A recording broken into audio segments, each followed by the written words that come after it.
아이고, 저 악취. 영의정대 귀한 장손이 하루아침에 산송장이 되었네. 저 신부도 참 평생 똥이나 받아내며 살겠구려. 한겨울 진흙탕 마당에서 벌어진 가장 기괴한 홀례시.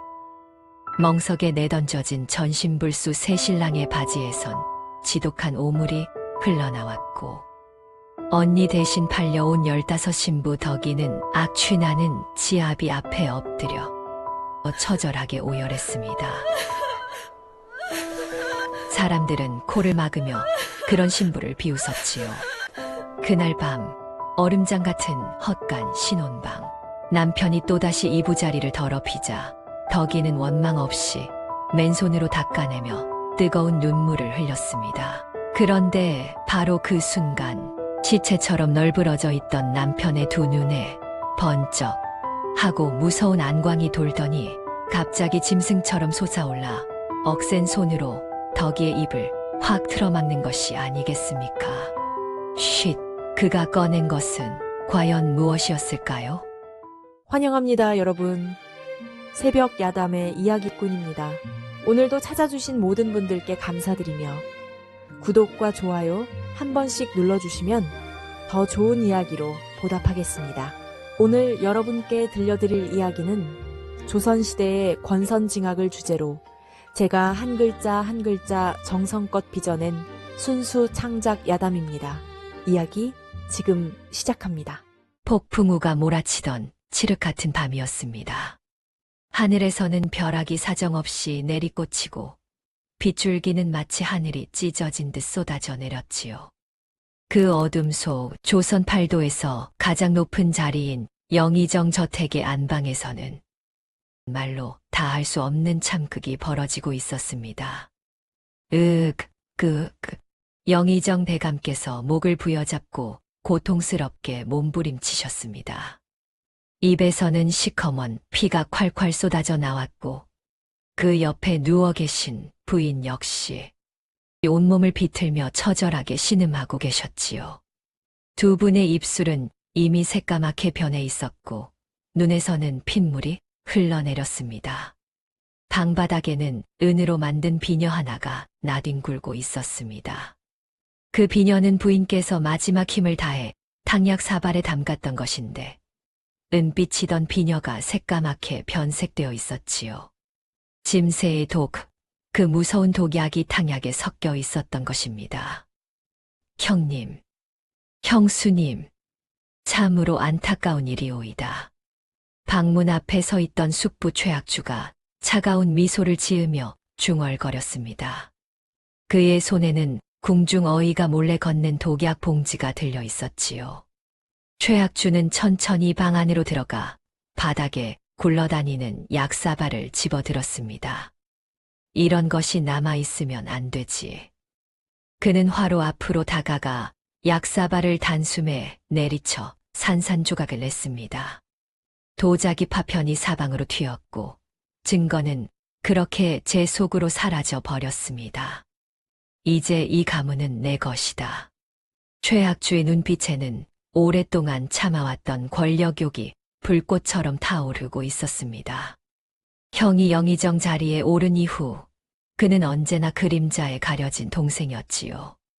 아무리 재주가 뛰어나도 아무리 노력해도 장자인 형을 넘을 수 없었던 그 서름과 질투가 마침내 독약이 되어 형제의 목숨을 앗아간 것입니다. 그러나 최악주에게는 아직 마지막 장애물이 하나 남아 있었습니다.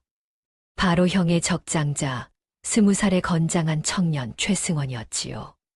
한편 그 시각 부모의 참변도 모른 채 승원은 임금님께서 계신 궁궐의 은밀한 편전에 무릎을 꿇고 있었습니다. 승원아, 임금께서 낮고 무겁게 입을 여셨습니다. 예, 전하. 그대의 숙부 최악주가 조정의 신하들을 매수하고 역모를 꾸민다는 밀고가 들어왔느니라.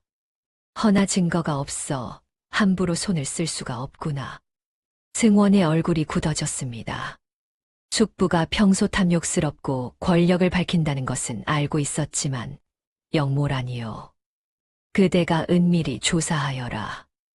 이것을 가져가거라. 임금께서는 붉은 융에 쌓인 노쇠 마패 하나와 밀지 한 통을 건네셨습니다. 달빛을 받은 마패가 서늘하게 번쩍였지요. 만약 증거를 찾거든 그때 이 마패로 암행어사 출두를 하여라. 그 전까지는 절대 정체를 들키지 마라. 명을 받들겠나이다, 전하. 승원은 마패와 밀지를 품속 깊이 감추고 조심스럽게 궐을 빠져나왔습니다. 호위무사 셋이 그를 따랐지요. 말을 타고 사냥터로 향하는 동안 승원의 가슴 속에는 묘한 불안감이 자리 잡고 있었습니다. 이상하다. 왜 이리 가슴이 두근거리는 것일까? 하지만 그 불안이 현실이 될 줄은 그때는 몰랐습니다. 험준한 산길을 오르는데 갑자기 숲속에서 쇳소리가 요란하게 울려 퍼졌습니다.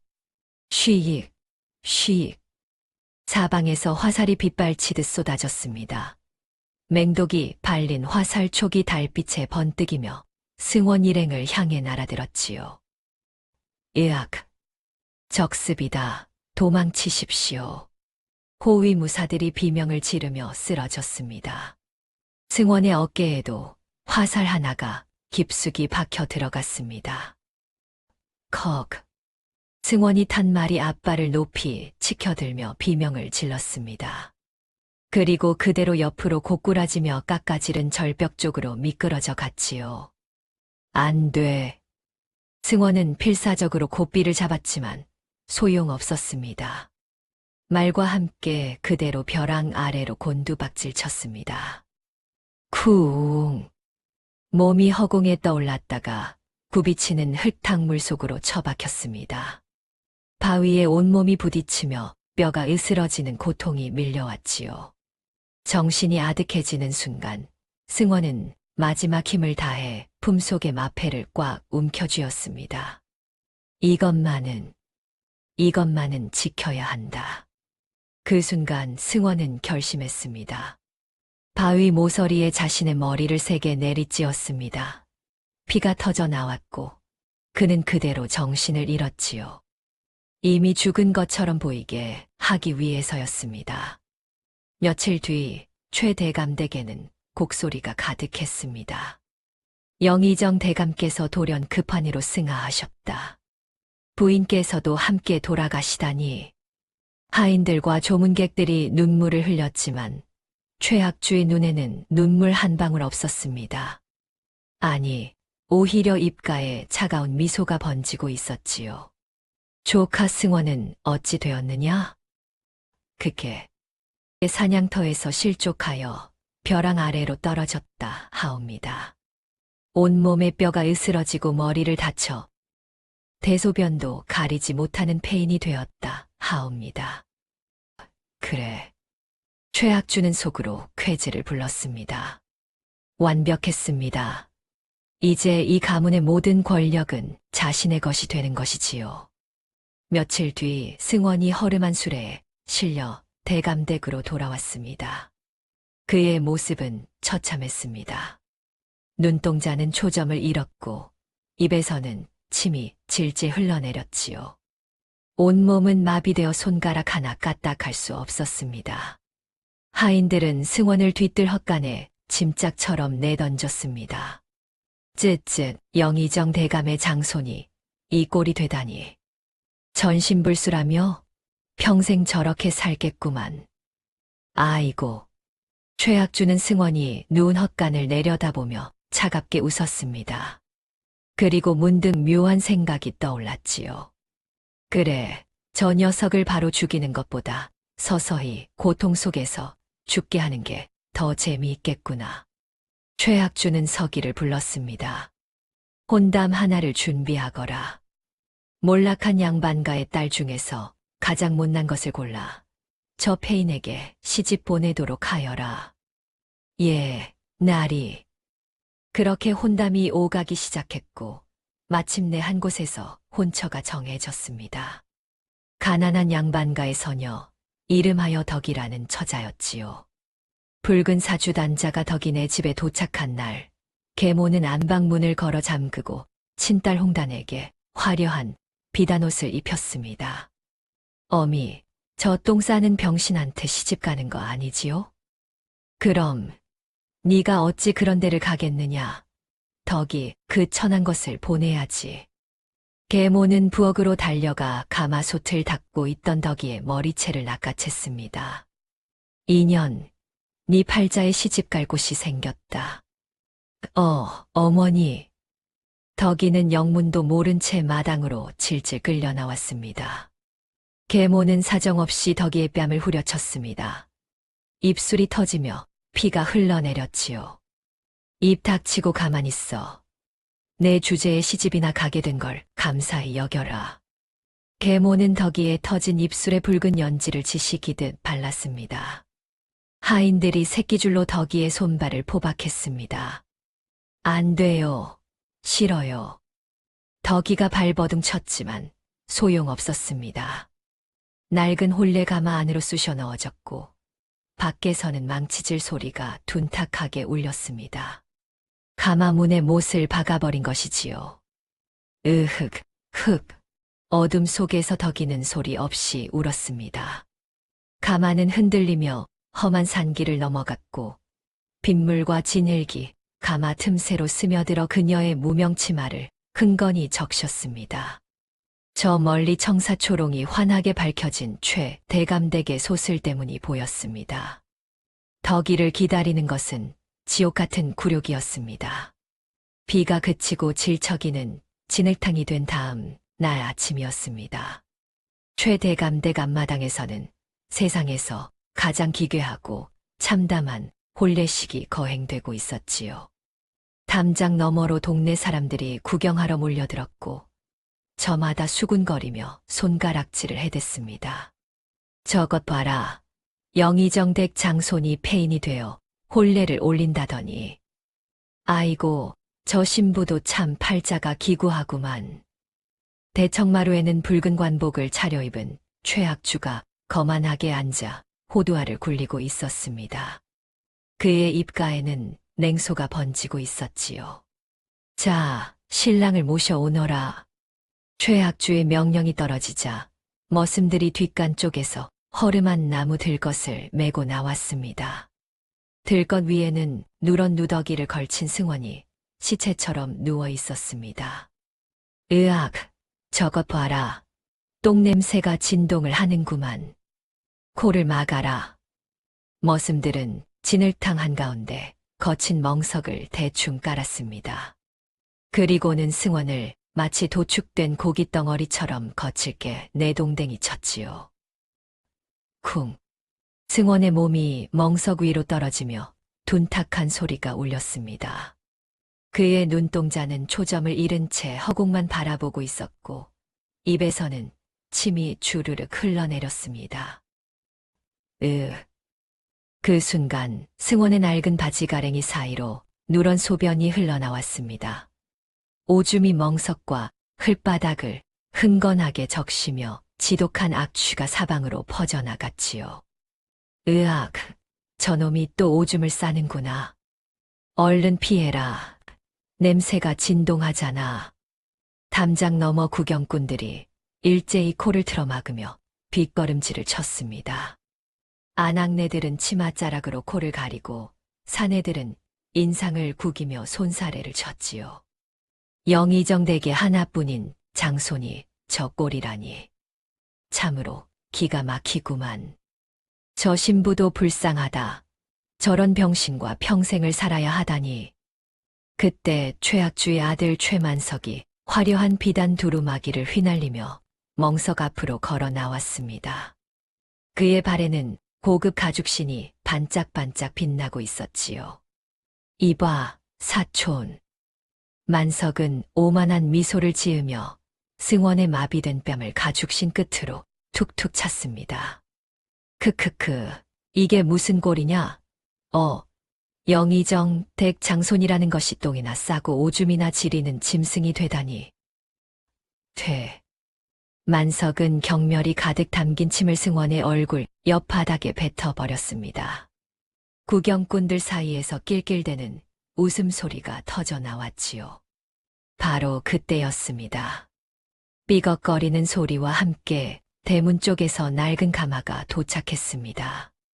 가마꾼들이 가마를 거칠게 내려놓자 안에서 덕이가 비틀거리며 나왔습니다.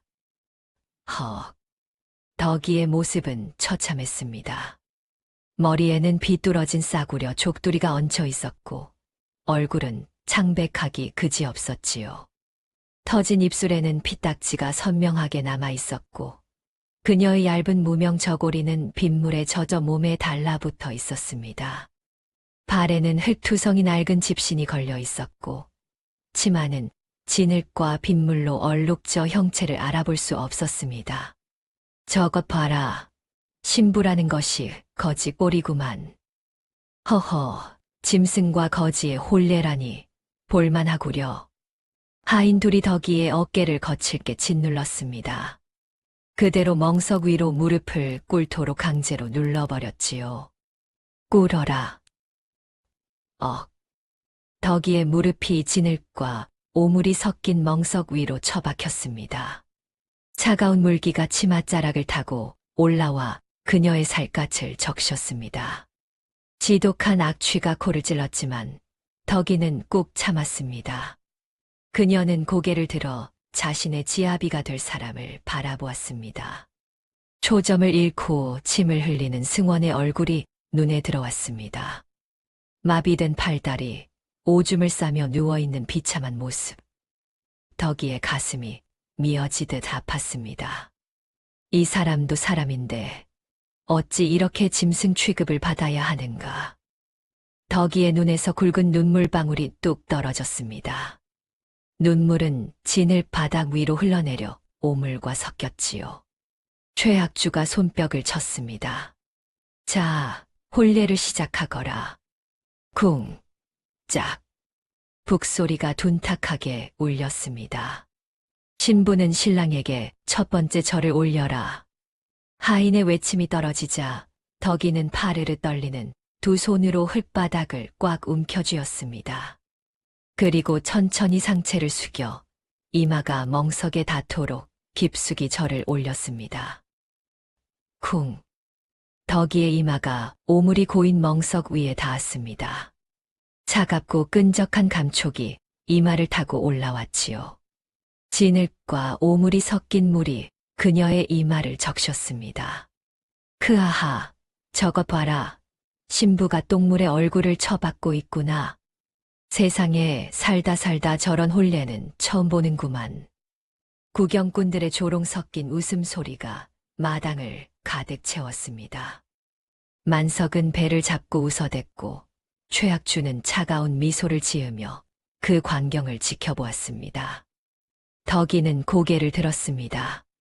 그녀의 이마에는 진흙과 오물이 엉겨 붙어 있었지요. 눈물이 그 위로 흘러내렸습니다. 승원은 여전히 미동도 없었습니다. 마치 식물인간처럼 그저 하늘만 바라보고 있을 뿐이었지요. 두 번째 절을 올려라. 북소리가 다시 울렸습니다. 덕이는 다시 한번 깊게 고개를 숙였습니다.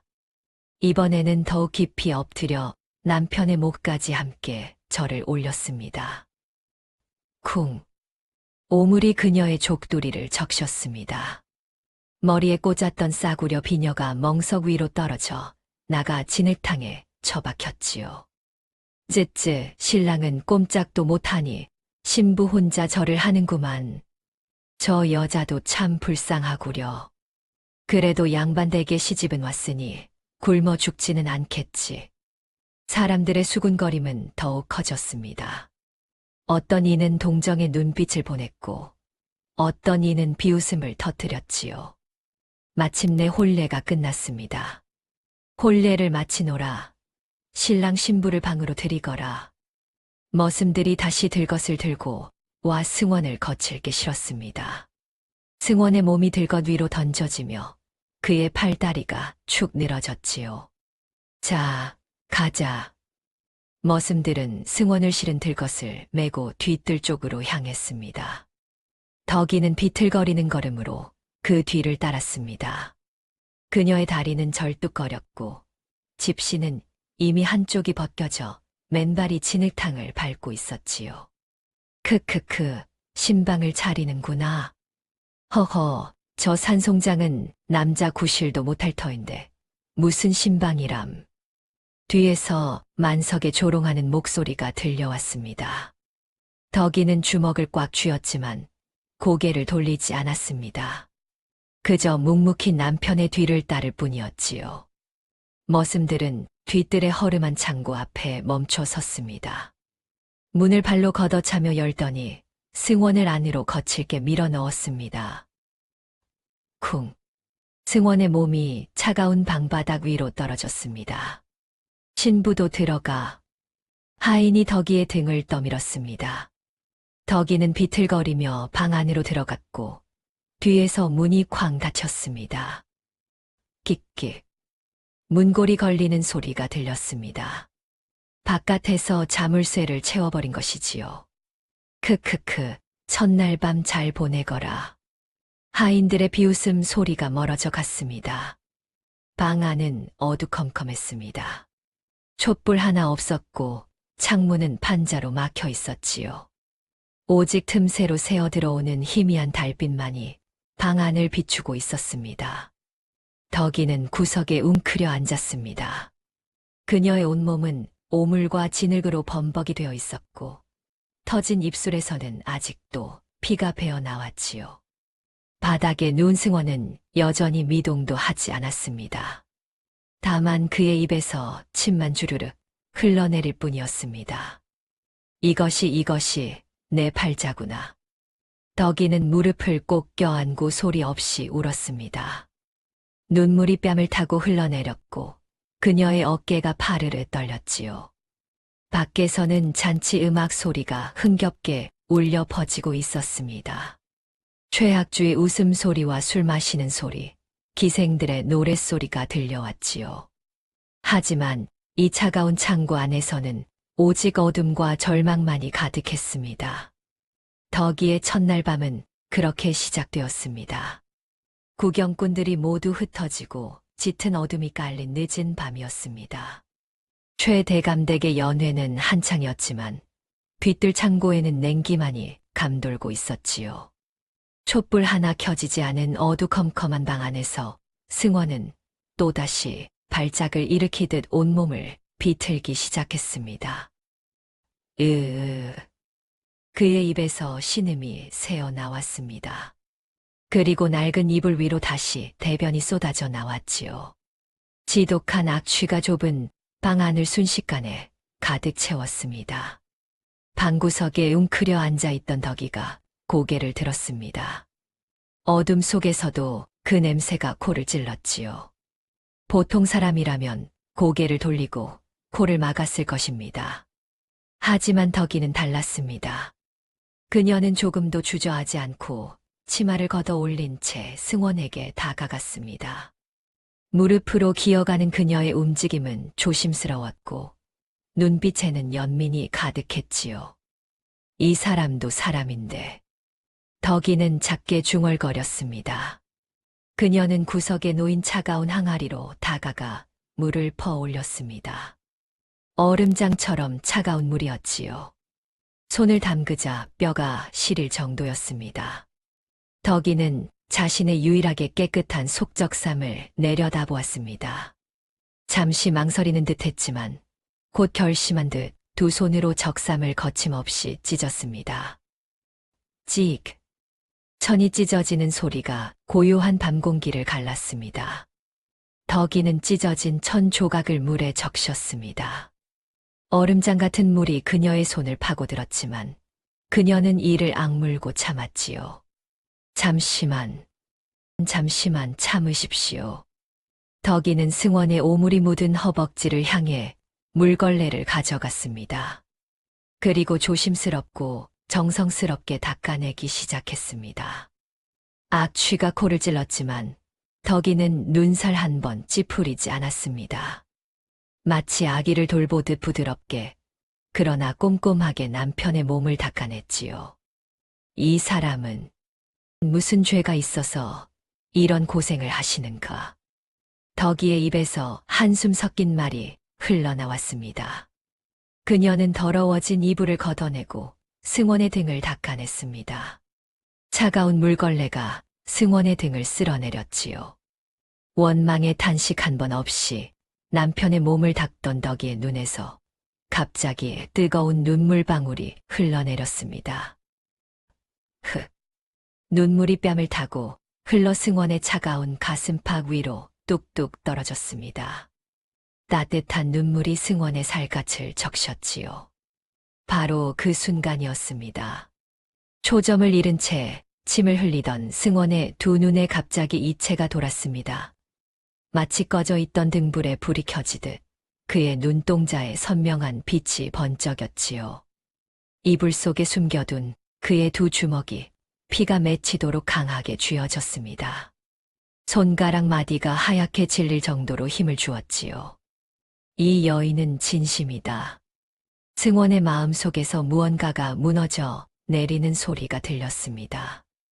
혼자서 5년을 버티겠다고 다짐했던 그 냉혹한 마음의 벽에 금이 가기 시작한 것입니다.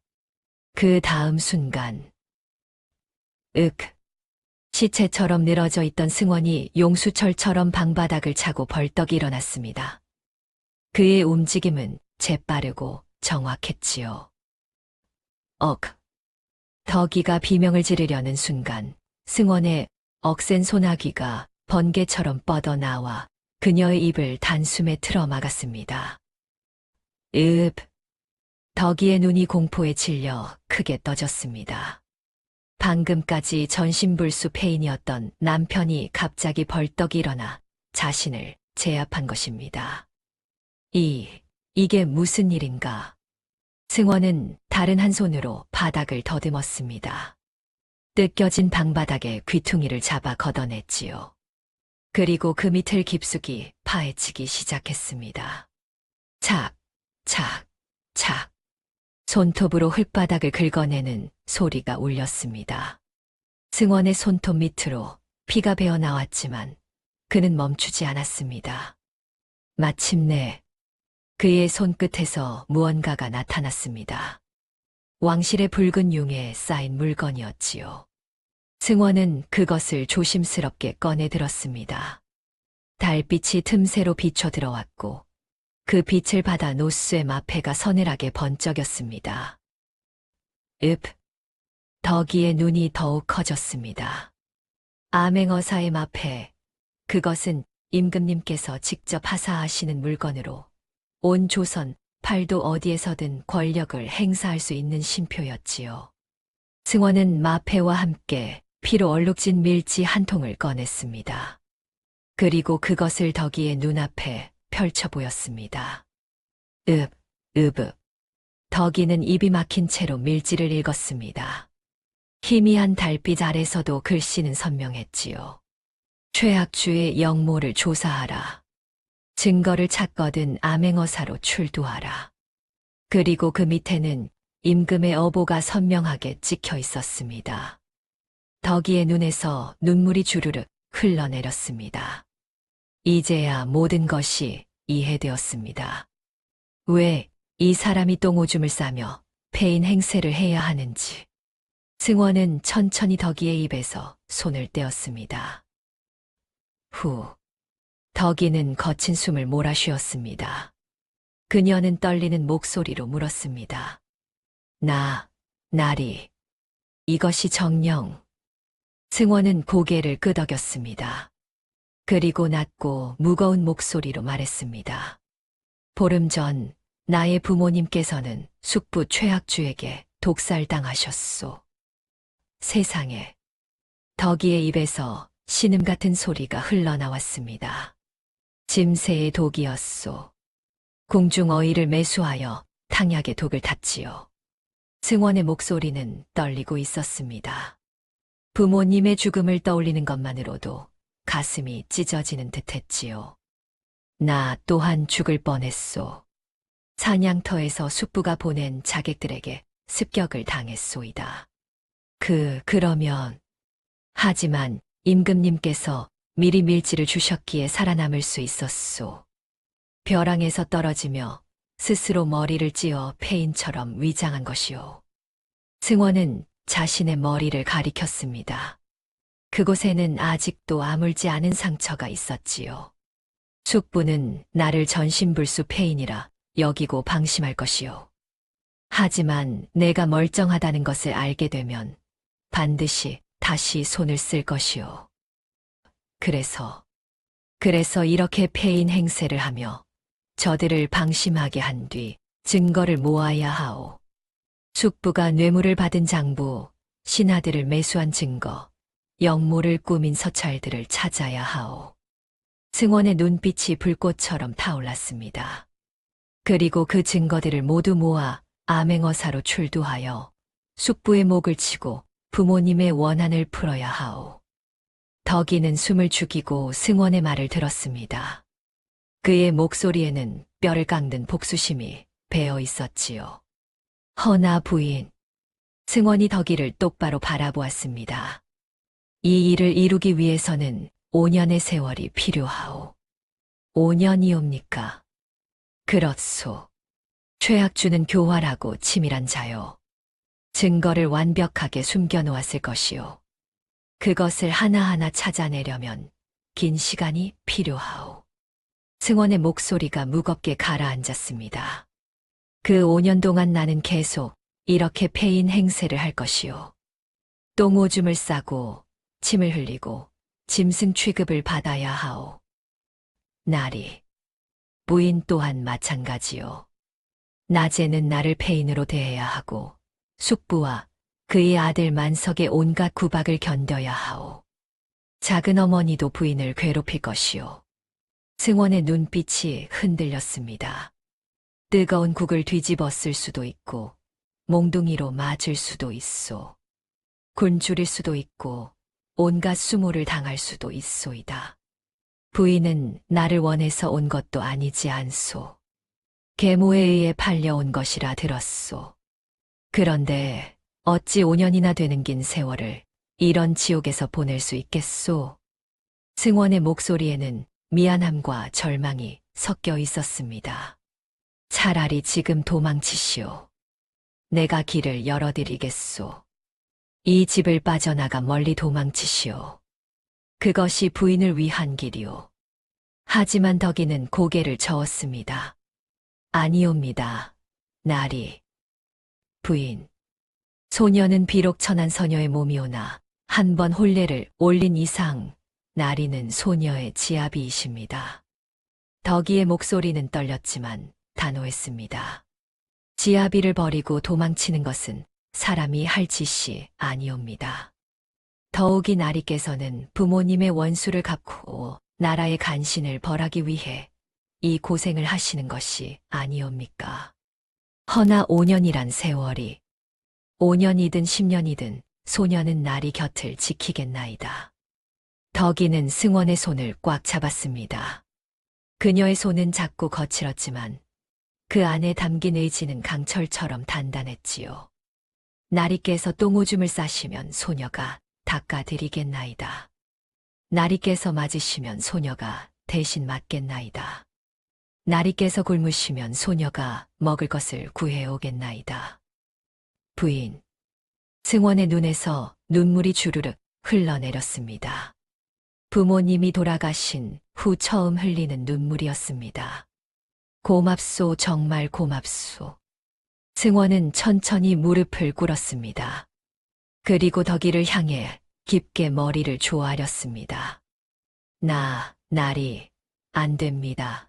소녀가 어찌 나리의 절을 받겠나이까. 덕이는 황급히 승원을 일으키려 했지만 승원은 꿋꿋이 절을 올렸습니다.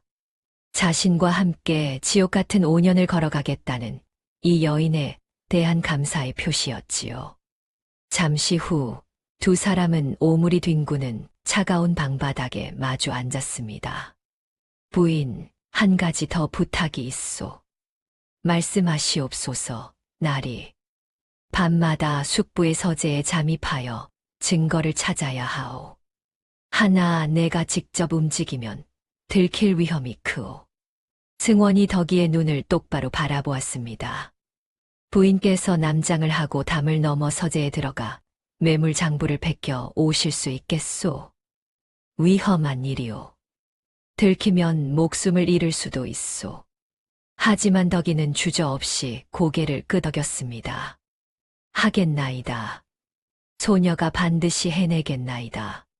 승원은 덕이의 손을 꽉 잡았습니다. 고맙소. 부인과 함께라면 반드시 해낼 수 있을 것이오. 두 사람은 오물이 뒹구는 차가운 방바닥에서 서로를 향해 깊게 절을 올렸습니다. 누구에게도 들리지 않을 무언의 맹세를 나누며 서로의 손을 꽉 잡았지요. 밖에서는 최악주의 감시병들이 들창을 기웃거렸습니다. 이봐, 안에서 무슨 소리 안 들려? 에이, 산송장과 여자 하나인데 무슨 소리가 나겠어. 자자, 술이나 더 마시러 가세. 감시병들이 멀어져 갔습니다. 방 안에 두 사람은 완벽하게 숨죽인 채 앞으로 펼쳐질 긴 싸움을 준비하고 있었습니다.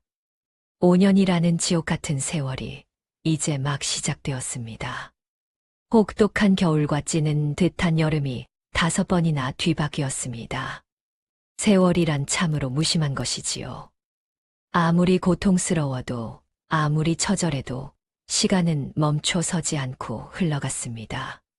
그 긴 세월 동안 최대감댁의 안팎은 극명하게 다른 두 가지 풍경으로 얼룩졌습니다.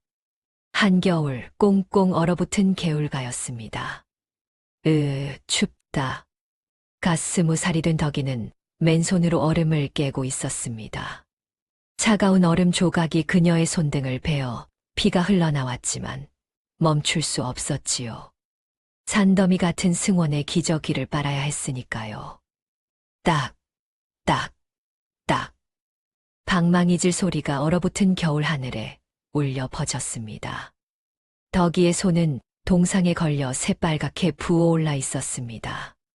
고운 손등의 살갗은 쩍쩍 갈라져 마치 늙은 거북이의 등딱지처럼 변해 있었지요. 손가락을 움직일 때마다 갈라진 틈에서 피가 배어 나왔습니다. 하지만 덕이는 이를 악물고 빨래를 계속했습니다. 지난 5년 동안 매일같이 해온 일이었습니다. 2년, 아직도 빨래를 안 끝냈어. 뒤에서 하인의 고함 소리가 들려왔습니다. 지금 끝내겠나이다.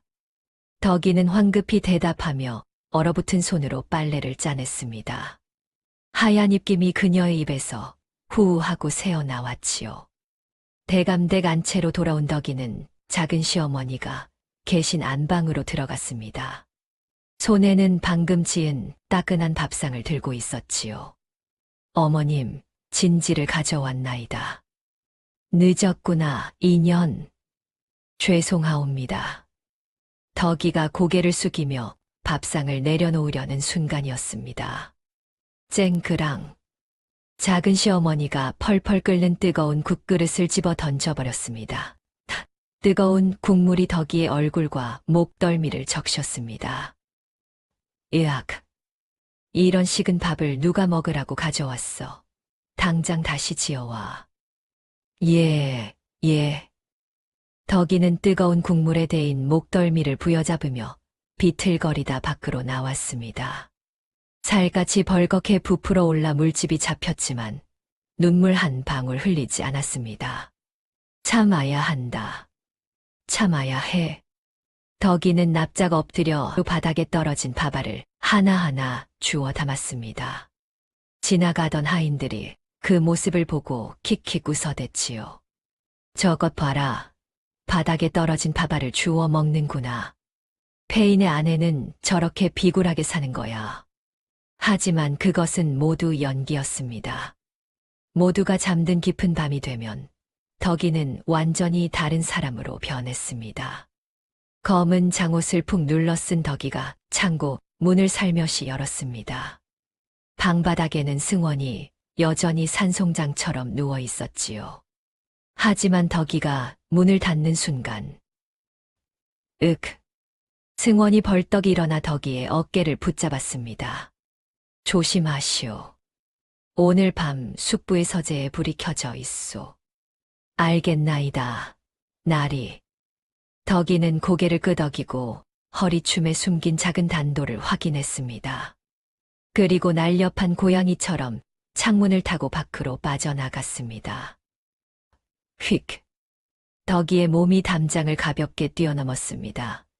5년 동안 매일 밤 담을 넘으며 단련된 몸놀림이었지요. 그녀는 그림자처럼 최악주의 안방 쪽으로 다가갔습니다. 서재 및 비밀 창고로 통하는 작은 문이 있었습니다. 덕이는 숨을 죽이고 문고리를 살며시 돌렸습니다. 끼. 문이 열렸습니다. 안에는 온갖 서찰과 장부들이 쌓여 있었지요. 덕이는 재빨리 뇌물 장부를 꺼내 펼쳤습니다. 경상도 관찰사 박모, 은자 500냐, 전라도 수령 김모, 쌀 200소. 덕이는 작은 붓으로 재빨리 내용을 베껴 적었습니다. 그녀의 손놀림은 정확했고 글씨는 또박또박했지요. 5년 동안 매일 밤 해온 일이었습니다. 다 됐다. 덕이는 베껴 적은 종이를 품속 깊이 감추고 장부를 제자리에 놓았습니다. 그리고 조심스럽게 문을 닫고 밖으로 나왔습니다. 덕이는 마을 어기삼거리 교차로를 향해 달렸습니다. 자시 밤 11시에서 새벽 1시 사이였지요. 약속된 시간이었습니다. 어둠 속에서 지팡이를 두드리는 소리가 들려왔습니다. 똑, 똑, 똑.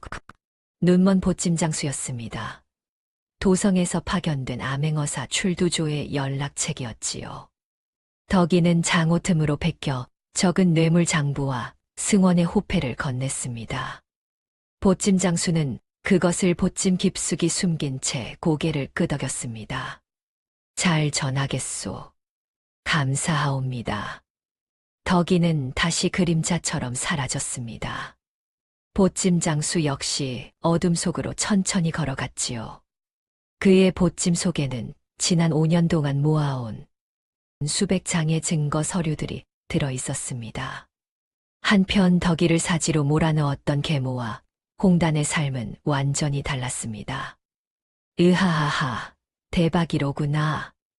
한양 뒷골목의 가장 큰 투전판에서 홍단의 웃음소리가 울려 퍼졌습니다. 그녀는 화려한 비단옷을 입고 노름패를 돌리고 있었지요. 이번에도 내가 이겼어. 돈 내놔. 홍단은 늙은 부자의 첩이 된 후 그 부자가 죽자 장롱 속 금은보화를 몽땅 훔쳐냈습니다. 그리고 계모와 함께 투전판에 뛰어든 것이지요. 처음에는 운이 좋았습니다. 몇 판을 이기며 돈이 쌓여갔습니다. 하지만 그것은 타짜들이 파놓은 함정이었지요. 크크크, 전연 보소. 신났어. 완전히 걸려들었구만. 좀 더 따게 놔둬. 그래야 나중에 몽땅 털어먹지. 타짜들은 교묘하게 패를 조작하며 홍단을 속였습니다. 홍단은 점점 더 큰 돈을 걸기 시작했습니다. 이번엔 은자 100냥을 건다. 오호, 큰 손이시네. 그렇게 석 달이 지났습니다. 뭐라고? 다 잃었다고? 홍단의 얼굴이 새하얗게 질렸습니다. 장롱에서 훔쳐낸 금은보화가 하룻밤새에 몽땅 사라진 것입니다. 돈 내놔, 당장. 저기. 조금만 기다려 주시오. 기다려. 인연이 지금 나를 우습게 봐. 쿵. 빚쟁이들이 홍단과 계모를 몽둥이로 두들겨 패기 시작했습니다. 으악. 살려주세요. 펑, 퍽, 쾅. 몽둥이가 사정없이 내리꽂혔습니다. 홍단의 앞니가 부러져 나갔고 계모의 얼굴에는 시퍼런 멍이 들었지요. 끌어내, 전연들 팔아넘겨. 빚쟁이들은 두 모녀를 질질 끌고 길거리로 내동댕이 쳤습니다. 퍽. 홍단과 계모가 진흙탕에 처박혔습니다. 화려했던 비단 치마는 갈기갈기 찢겨 누더기가 되었고 가죽신마저 빼앗겼습니다. 춥다.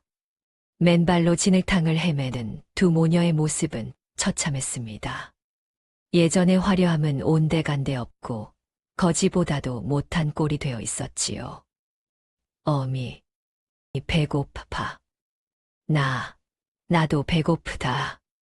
시장통 바닥에 쭈그려 앉은 홍단은 이가 빠진 깨진 바가지를 앞으로 내밀었습니다.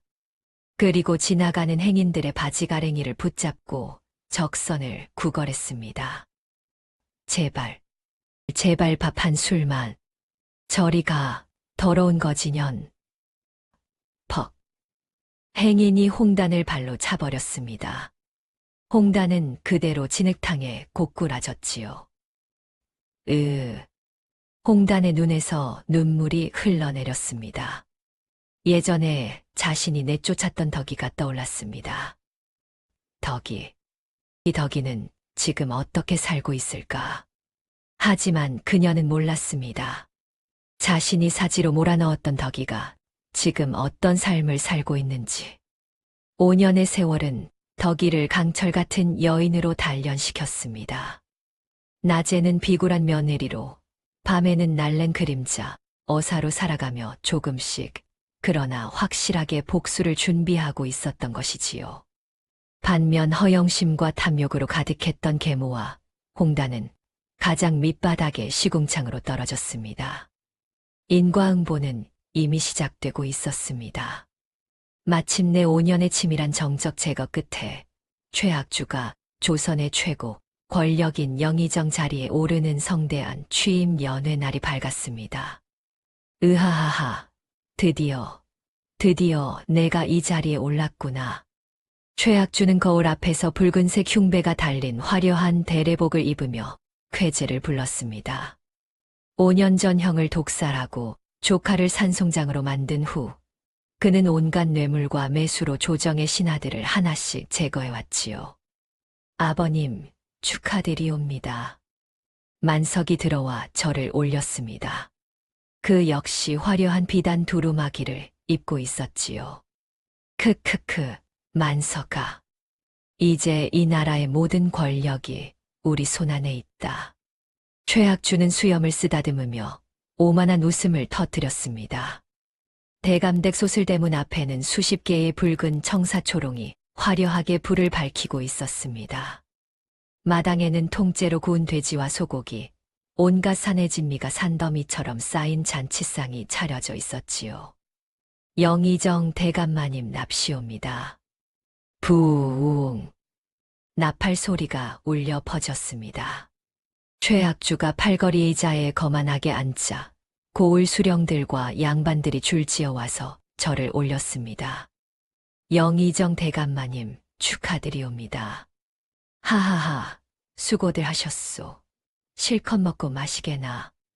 술이 돌고 음악이 울려 퍼지며 분위기는 점점 무르익어 갔습니다. 기생들이 춤을 추고 사람들은 술잔을 기울이며 취해갔지요. 바로 그때였습니다. 만석이 아버지에게 슬그머니 다가와 귀에 대고 속삭였습니다. 아버님, 저 헛간에 있는 폐인 녀석. 오늘 같은 날 저런 것이 우리 집에 있다는 게 꼴 보기 싫습니다. 최악주의 눈빛이 차갑게 변했습니다. 그래, 오늘 같은 좋은 날에 저 재수 없는 것들을 보고 싶지 않구나. 예, 아버님. 저놈들을 대문 밖으로 내쫓아 버리지요. 크크크, 좋은 생각이다. 어서 치워버려라. 만석은 쾌제를 부르며 하인들에게 눈짓을 주었습니다. 머슴 넷이 창고 쪽으로 달려갔지요. 쾅. 머슴들이 헛간 문을 거칠게 걷어찼습니다. 안에서는 승원이 여전히 폐인처럼 침을 흘리며 누워 있었고 덕이가 그 옆에서 승원을 돌보고 있었습니다. 나가라. 오늘은 영의정 취임식이다. 너희 같은 것들이 있을 곳이 아니야. 저기. 이 나리께서 몸이 불편하신데. 닥쳐, 나가지 못해. 머슴들은 다 찌그러진 나무 들것의 승원을 짐짝처럼 씌웠습니다. 그리고 거칠게 들어 올려 대문 밖으로 나갔지요. 쿵. 머슴들은 대문 밖 딱딱한 흙바닥 위로 승원을 무자비하게 내동댕이 쳤습니다. 승원의 몸이 바닥에 처박히며 흙먼지가 일어났지요. 날이 뒤따라 나온 덕이가 비명을 지르며 쓰러진 승원을 부둥켜 안았습니다. 그녀는 남편의 몸을 막아서듯 감싸 안았지요. 저리 안 비켜. 만석이 비단 두루마기를 휘날리며 다가왔습니다. 그의 손에는 하인들이 건네준 바구니가 들려 있었지요. 바구니 속에는 굵은 소금이 가득 담겨 있었습니다. 크크크, 오늘은 특별히 재미있는 것을 준비했다. 만석은 바구니를 번쩍 들어 올렸습니다. 그리고 덕이의 얼굴을 향해 소금을 확 뿌려댔습니다. 확. 으악. 굵은 소금 알갱이가 덕이의 얼굴에 쏟아졌습니다. 지난 5년 동안 갈라지고 터진 덕이의 입술과 손등에 소금이 박히자 살이 타들어가는 듯한 고통이 밀려왔지요. 덕이는 비명을 참으며 이를 악물었습니다. 하지만 소금이 상처에 스며들 때마다 온몸이 경련을 일으켰습니다. 크하하, 저것 봐라. 고통스러워하는 것이 볼만하구나. 만석은 배를 잡고 웃어댔습니다. 그리고 하인에게 손짓을 했지요. 몽둥이를 가져와라. 예, 도련님. 하인이 굵은 몽둥이를 건네주었습니다. 만석은 그것을 휘두르며 덕이에게 다가갔습니다. 5년 동안 우리 집의 빌부터 먹고 살았으니 오늘은 그 값을 치러야지. 도련님 제발. 닥쳐. 쾅. 만석이 굵은 몽둥이로 덕이의 가녀린 등짝을 사정없이 내리쳤습니다. 둔탁한 타격음과 함께 덕이의 몸이 앞으로 휘청거렸습니다. 숨이 턱 막히는 고통이 밀려왔지요. 하지만 덕이는 쓰러지지 않았습니다. 승원을 감싼 채 버텼습니다. 2년이 버티네. 한 대 더. 쾅. 몽둥이가 다시 내리꽂혔습니다. 이번에는 어깨를 맞았습니다. 컥. 덕이는 고통에 신음하며 흙바닥에 고꾸라졌습니다. 온몸이 흙투성이가 되었지만 그녀는 여전히 승원의 몸을 놓지 않았지요. 크하하하, 재미있구만. 잔치판의 취객들이 그 광경을 보고 손뼉을 치며 웃어댔습니다. 누구도 말리지 않았습니다. 오히려 구경거리로 여기며 즐기고 있었지요. 바로 그때였습니다. 대문 밖에서 소란스러운 소리가 들려왔습니다. 저것 좀 봐라. 거짓, 때가 몰려온다. 연회장의 고기 냄새와 술 냄새를 맡고 거지들이 때를 지어 몰려왔습니다. 그들은 누더기를 걸치고 깨진 바가지를 들고 있었지요. 제발 밥 한 술만. 적선 좀. 거지들이 대문 앞까지 기어왔습니다. 그리고 그 거지, 때 속에서 두 여인이 바닥을 기며 앞으로 나왔습니다. 계모와 홍단이었습니다. 끙끙. 홍단은 때로 범벅된 얼굴을 쓸어 올리며 앞을 바라보았습니다. 그런데 그 순간 바닥에 뒹굴고 있는 여인이 눈에 들어왔습니다. 비록 맞아서 쓰러져 있지만 그 여인의 머리에는 옥비녀가 꽂혀 있었습니다. 대감댁 안주인만이 꽂을 수 있는 비녀였지요. 홍단은 그 얼굴을 자세히 들여다보았습니다. 그리고 깨달았습니다. 덕이? 자신이 5년 전에 똥 싸는 병신에게 팔아넘긴 소녀 덕이었습니다. 홍단의 가슴에 질투의 불길이 타올랐습니다. 자신은 지금 거지가 되어 바닥을 기고 있는데 자신 대신 팔려간 덕이는 대감댁 안주인이 되어 있다니. 비록 맡고 있을지언정 덕이는 양반가의 며느리였습니다. 옥비녀를 꽂고 무명이나마 깨끗한 옷을 입고 있었지요. 반면 자신은 누더기를 걸치고 굶주리며 거짓 노릇을 하고 있었습니다. 홍단의 눈빛이 악독한 질투로 이글거렸습니다. 그녀는 갑자기 군중을 헤치고 뛰어나왔습니다. 끄아아. 홍단은 악에 바친 목소리 대신 두 팔을 마구 휘저으며 덕이를 가리켰습니다. 그녀는 광인처럼 발악하며 덕이에게 달려들었지요. 저년 뭐야? 거지년이 미쳤나? 계모도 만석의 바짓가랑이를 붙잡으며 엎드렸습니다. 그리고 손가락으로 덕이를 가리키며 소리쳤습니다. 도련님, 전현이 폐인 남편을 학대하고 있사옵니다. 때리고 굶기고 있다는 소문을 들었사옵니다. 뭐라. 만석의 눈빛이 번쩍였습니다. 이것은 좋은 구실이었지요. 크크크, 그래. 그렇다면 더더욱 혼을 내줘야겠구나. 홍단은 진흙탕을 구르며 덕이에게 다가갔습니다. 그리고 바닥에 쓰러진 덕이의 머리채를 거칠게 휘어잡았습니다. 홍단은 덕이의 얼굴을 흙바닥에 무자비하게 짓눌렀습니다. 진흙이 덕이의 입과 코로 들어갔지요. 홍단의 눈에서는 미친 듯한 질투의 눈물이 흘러내렸습니다. 자신의 비참한 처지와 덕이의 처지를 비교하며 그녀는 점점 더 미쳐갔지요. 홍단은 덕이의 머리를 웅덩이 쪽으로 끌고 갔습니다. 그리고 그녀의 얼굴을 물웅덩이에 처박아 버렸습니다.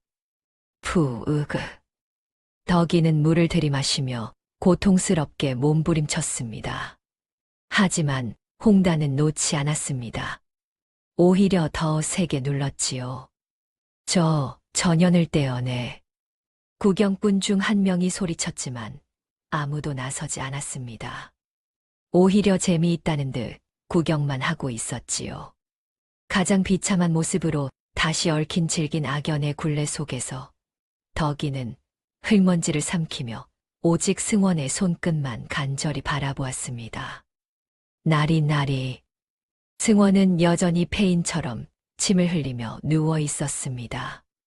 하지만 그의 이불 속에 숨겨진 두 주먹은 피가 날 정도로 강하게 쥐어져 있었지요. 참아라, 조금만 더 참아라. 승원의 온몸이 부들부들 떨렸습니다. 당장이라도 벌떡 일어나 홍단의 목을 비틀어버리고 싶었지만 아직 때가 아니었습니다. 아직 증거가 완벽하지 않았습니다. 부인 미안하오, 조금만 더. 승원의 눈에서 핏물 같은 눈물이 흘러내렸습니다. 대문 밖에서 수모가 이어지는 동안 횃불이 일렁이는 연회장 한가운데로 검은 파발마를 탄 첩자 한 명이 이 먼지를 일으키며 다급히 뛰어들었습니다. 대감마님, 급보옵니다. 말에서 굴러떨어지듯 내린 첩자가 최악주의 귓가에 바싹 다가갔습니다. 그리고 떨리는 목소리로 속삭였지요. 의금부의 군사들이 이곳을 향해 진군 중이옵니다. 뭐라고? 순간 붉은 대례복을 입은 최악주의 안색이 흙빛으로 변했습니다.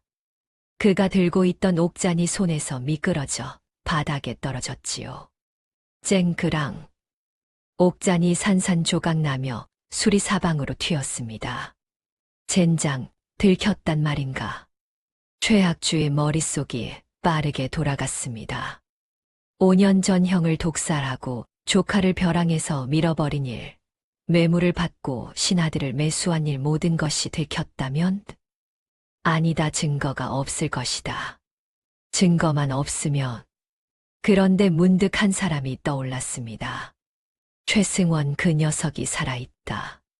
산송장이 되어 아무것도 할 수 없다고 생각했지만 혹시 모릅니다. 혹시 그 녀석이 증거를 가지고 있다면, 혹시 그 녀석이 모든 것을 알고 있다면? 그 녀석의 숨통을 완전히 끊어야 한다. 최악주의 눈동자에 살기가 돌았습니다. 유일한 생존자인 조카 승원을 완벽히 제거하면 모든 증거가 사라집니다. 죽은 자는 말이 없으니까요.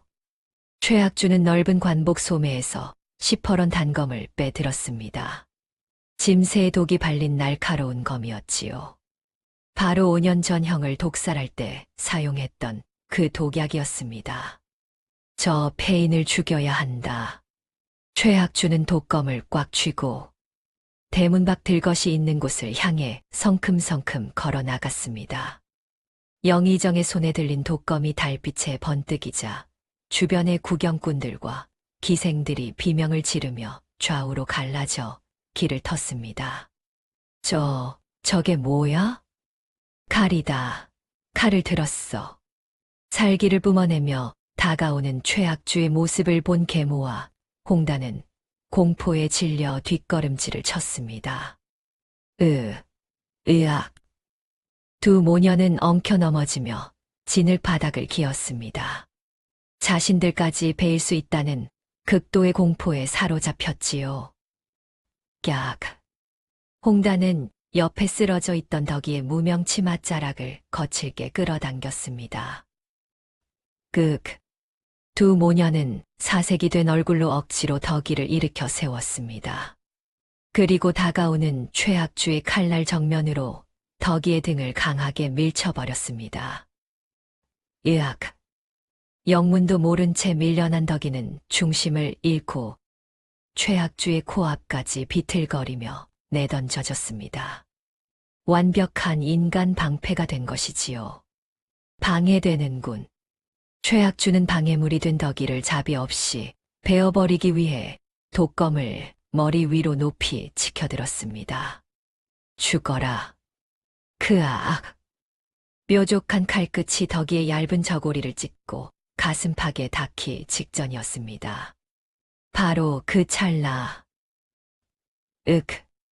클바닥 위 들것에 시체처럼 널브러져 있던 승원에 감긴 두 눈이 거대한 맹수처럼 번쩍 뜨였습니다. 쾅. 승원의 양손이 5년간 굳어있던 관절을 깨부수듯 거세게 움직였습니다. 바닥의 흙먼지가 그의 몸 주변에서 소용돌이치며 일어났지요. 허공을 가른 승원의 굳은 살 박인 발날이 벼락처럼 내리꽂혀 최학주의 손목을 정확하게 타격했습니다. 꺼. 뼈가 으스러지는 끔찍한 파열음과 함께 최학주의 손에서 독검이 튕겨나갔습니다. 검은 허공을 돌아 대문 기둥에 깊숙이 박히며 부러졌지요. 내 손이. 최학주는 비명을 지르며 부러진 손목을 부여잡고 주저앉았습니다. 승원은 품속에서 달빛을 받아 붉게 타오르는 노쇠 마패를 번쩍 치켜들었습니다. 암행어사 출두다. 승원의 흉흉한 포효가 소슬대문을 뒤흔들었습니다. 뭐라고? 암행어사. 저 폐인이 암행어사였다고? 사방의 어둠 속에서 횃불을 든 수십 명의 역졸과 암행어사 출두조가 담장을 넘어 쏟아져 들어왔습니다. 와. 번뜩이는 창칼에 둘러싸인 채 최학주는 부들부들 떨며 고개를 들어 승원을 바라보았습니다. 너는 전신불수가 아니었단 말이냐? 그렇소, 숙부. 승원이 차갑게 웃었습니다. 5년 전 숙부께서 보낸 자객들이 나를 벼랑에서 떨어뜨렸을 때 나는 스스로 머리를 찧어 폐인 행세를 한 것이오. 이럴 수가. 5년 동안 지옥을 참으며 똥오줌을 싸고 침을 흘리고 짐승 취급을 받으며 모두 이 순간을 위해 참고 또 참았소. 승원의 목소리에는 5년간의 처절한 한이 배어 있었습니다. 그래도 증거가 어디 있느냐, 증거가. 최학주가 악을 쓰며 소리쳤습니다. 증거라고? 승원은 품속에서 두툼한 서류 뭉치를 꺼내 들었습니다. 이것이 무엇인 줄 아시오? 숙부께서 지난 5년 동안 받아먹은 매물 장부요. 헉. 경상도 관찰사 박모에게서 은자 500냥, 전라도 수령 김모에게서 쌀 200석, 충청도 부사 이모에게서 인삼 100근, 이외에도 너무 많아서 며칠 밤을 새도 부족할 것이요. 승원이 하나하나 낭독하며 소리치자 주변의 양반들이 경악하며 빗걸음질을 쳤습니다. 저것이 사실이란 말인가? 영의정께서 뇌물을 받으셨다니. 아니다. 그것은 거짓이다. 조작이야. 최학주가 발악했지만 승원은 또 다른 서찰을 꺼내 들었습니다. 그렇다면 이것은 어찌 설명하시겠소? 숙부께서 병조판서 정모에게 보낸 영모 서찰이오. 신하들을 매수하여 임금님을 폐위시키려 했다는 증거요. 그건. 그리고 이것. 승원은 마지막으로 피 묻은 은비녀를 꺼내 들었습니다. 5년 전 선친께서 돌아가신 날 밤방바닥에 굴러다니던 은비녀요. 짐새의 독에 검게 변한 이 비녀가 바로 숙부께서 내 부모님을 독살한 증거요. 최학주의 얼굴이 새하얗게 질렸습니다. 모든 증거가 완벽했습니다. 5년 동안 덕이가 밤마다 담을 넘어 빼돌린 장부들과 서찰들이 이제 그의 목을 조르고 있었지요. 형님, 승원 형님. 만석이 흙바닥에 납작 엎드려 자신의 이마를 땅에 찍기 시작했습니다. 쿵. 살려주십시오. 소인은 아버님이 시키는 대로만 했을 뿐이옵니다. 이마가 깨져 피가 흘러내렸지만 만석은 멈추지 않았습니다. 쿵. 제발 목숨만은. 만석의 눈물과 콧물이 범벅이 되어 얼굴을 적셨습니다. 예전에 거만함은 온데간데 없고 지금은 벌레처럼 기어다니며 애걸하고 있었지요. 5년 전 내 혼례식 날 승원이 차갑게 말했습니다. 니놈이 진흙탕에 누워있던 나를 발로 차고 침을 뱉었을 때를 기억하느냐? 죄송합니다. 용서해 주십시오. 오늘, 아까 전, 승원의 목소리가 더욱 차갑게 가라앉았습니다. 니놈이 내 아내에게 소금을 뿌리고 몽둥이로 때렸던 것은? 잘못했습니다. 만석은 이제 승원의 발밑으로 기어와 그의 신발을 붙잡고 흔들었습니다. 제발, 목숨만은. 승원은 차갑게 그를 내려다보았습니다. 그리고 발을 거두었지요. 늦었다. 포박하라. 출두조 책임자의 명령이 떨어지자 역졸들이 최학주와 만석에게 달려들었습니다. 놓아라. 나는 영의정이다. 끌고 가라. 역졸들은 굵은 포승줄로 두 사람의 목에 올가미를 씌우고 손과 발을 단단히 묶었습니다. 그때 승원이 멈춰 섰습니다. 그리고 연회장 구석에 떨고 있는 작은 어머니를 바라보았습니다. 작은 어머니.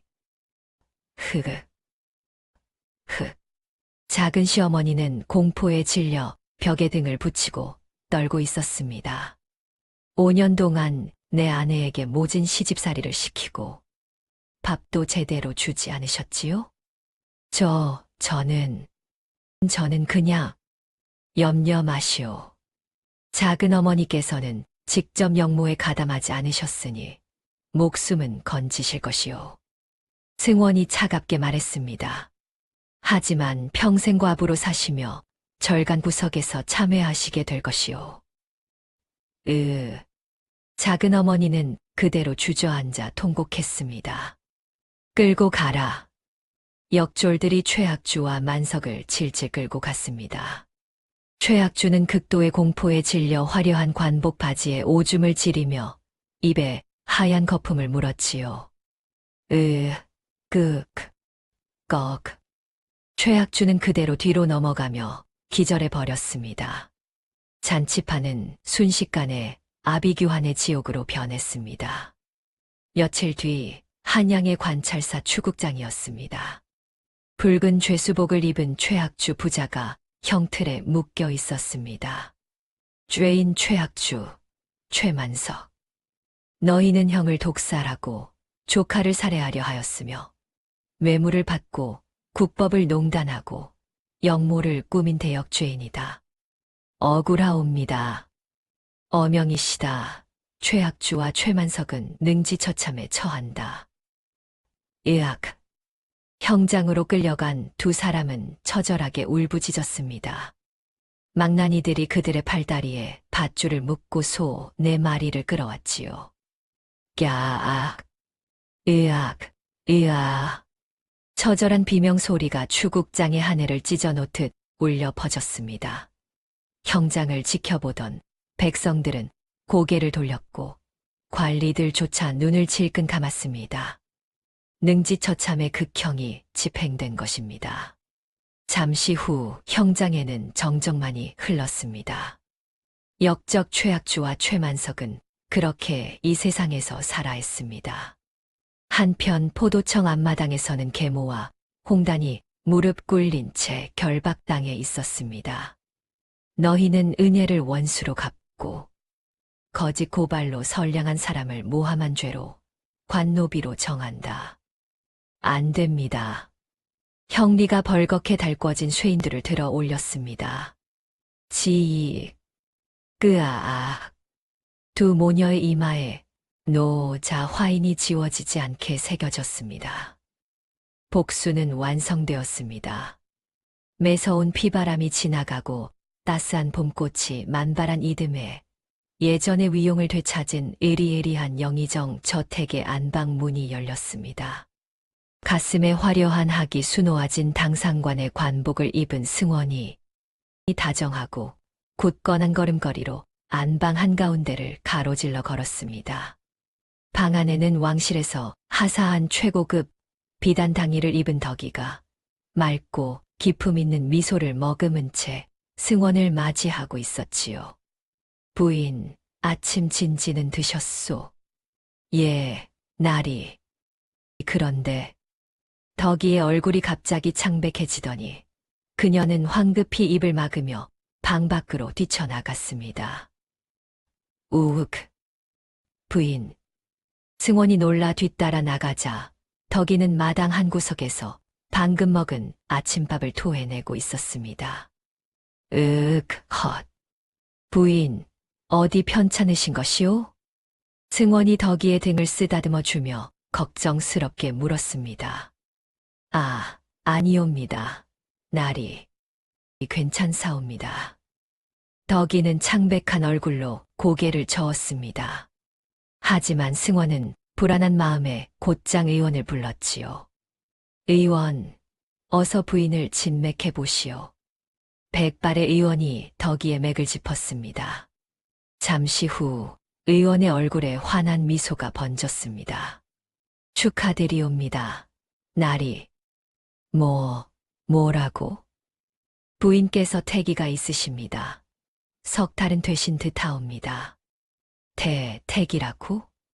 승원의 눈이 휘둥그레졌습니다. 그리고 곧 그의 얼굴에 환희의 빛이 번졌지요. 부인, 정말이오? 정말이란 말이오? 나리.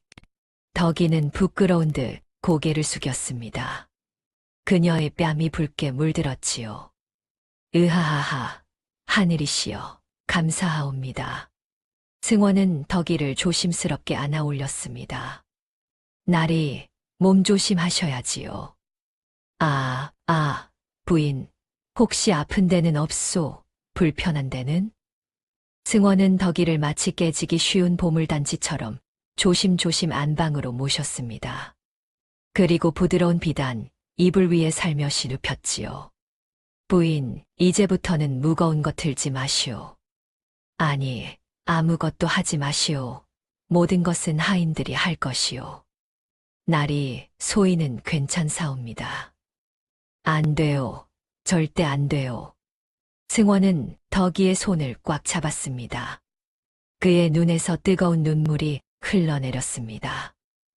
부인, 5년 동안 온갖 고생을 다 하셨는데 이제는 편히 계셔야 하오.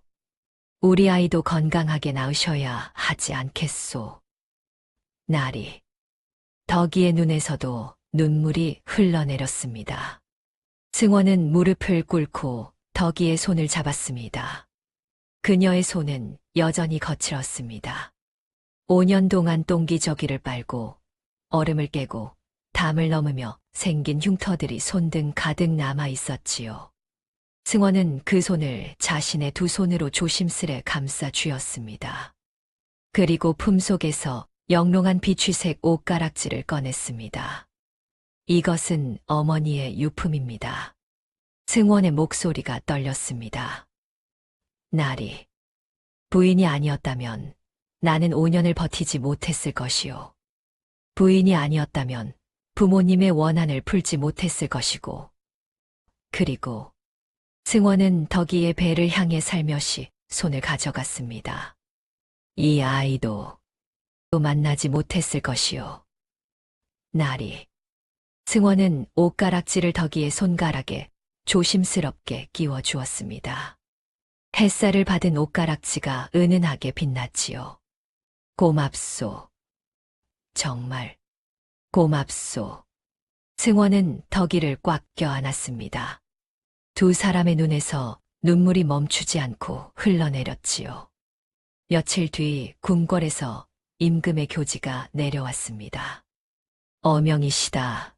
최승원의 부인 덕이는 5년 동안 남편을 지극정성으로 돌보고 나라의 간신을 제거하는 데 공을 세웠으니 정경 부인의 작호를 내린다. 만세, 만세. 대감댁 앞마당에서 환호성이 터져 나왔습니다. 덕이는 정경 부인의 작호를 받아 조선 팔도의 모든 여인들이 우러러보는 열녀의 상징이 된 것입니다. 한편 같은 시각, 장렬하는 뙤약볕이 내리쬐는 바닷가 변방의 하얀 소금밭이었습니다. 눈이 부실 정도로 하얀 소금 결정이 끝없이 펼쳐져 있었지요. 이마에 흉측한 노 화인이 선명하게 박힌 홍단과 계모가 등에 무거운 똥지개를 짊어진 채 발목까지 빠지는 갯벌을 걷고 있었습니다. 어미, 더워, 너무 더워. 나도 힘들다. 뜨거운 소금기가 이마의 화상 흉터와 터진 발바닥에 스며들 때마다 홍단은 고통에 몸부림쳤습니다. 으극, 아파. 홍단이 바닥에 주저앉자 감시하는 관노가 가죽 채찍을 높이 치켜들었습니다. 일어나, 당장. 퍽. 채찍이 홍단의 굽은 등짝을 무자비하게 후려쳤습니다. 살점이 떨어져 나가는 고통에 홍단은 처절하게 울부짖었지요. 퍽. 계모의 등짝에도 채찍이 내리꽂혔습니다. 살려주세요. 일 못하면 밥도 없다. 빨리 움직여. 두 모녀는 다시 비틀거리며 일어나 무거운 소금, 지게를 짊어졌습니다. 화려했던 과거는 온데간데 없고 지금은 짐승만도 못한 관노비가 되어 있었지요. 홍단은 갯벌에 고인 흙탕물에 비친 자신의 얼굴을 내려다보았습니다. 이마에 새겨진 노자 화인, 야위고 초라한 얼굴, 너덜너덜한 누더기. 덕이는 지금 홍단의 머릿속에 화려한 비단당이를 입고 옷가락지를 낀 덕이의 모습이 떠올랐습니다. 자신이 사지로 내몬 그 천한 서녀가 이제는 정경 부인이 되어 궁궐의 연회에 참석하고 곧 아이까지 낳을 것입니다. 덕이야, 제발 살려다오. 홍단의 허공을 향한 처절한 절규가 갈매기 소리에 묻혀 흔적 없이 흩어졌습니다. 퍽. 으악. 채찍이 다시 내리꽂혔습니다. 홍단과 계모는 피눈물을 쏟아내며 소금을 날랐습니다. 평생을 이렇게 짐승만도 못한 관노비로 살아가야 하는 것이지요. 핏빛 노을이 소금밭 위로 짙게 깔렸습니다. 두 모녀의 굽은 뒷모습은 점점 작아져 갔습니다. 반면 달빛이 비치는 영의정 대감댁 후원에서는 승원과 덕이가 다정하게 어깨를 기대고 서서 밤하늘의 둥근 보름달을 올려다보고 있었습니다. 나리, 네, 부인. 이 모든 것이 꿈만 같사옵니다. 나도 그러하오. 승원은 덕이의 손을 꽉 잡았습니다. 하지만 이것은 꿈이 아니오. 부인과 내가 5년을 버텨낸 결과요. 그리고 승원은 덕이의 배에 손을 살며시 얹었습니다. 우리 아이가 곧 태어날 것이오. 예, 나리. 두 사람은 밤하늘의 별을 바라보았습니다. 수많은 별들이 반짝이고 있었지요. 부인, 저 하늘에서 부모님께서도 우리를 지켜보고 계실 것이요. 그리고 우리 아이도 축복해 주실 것이요. 예, 분명 그러하실 것이옵니다. 승원과 덕이는 하늘을 향해 깊게 절을 올렸습니다. 돌아가신 부모님께 드리는 절이었지요.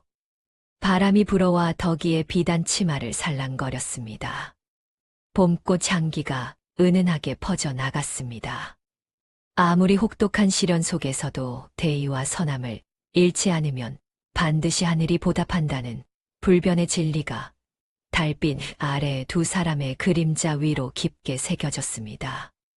욕심을 부리고 악행을 저지른 자들은 비참한 최후를 맞았고, 의로움을 지키고 인내한 자들은 복을 받았습니다. 이것이 바로 하늘의 이치였습니다.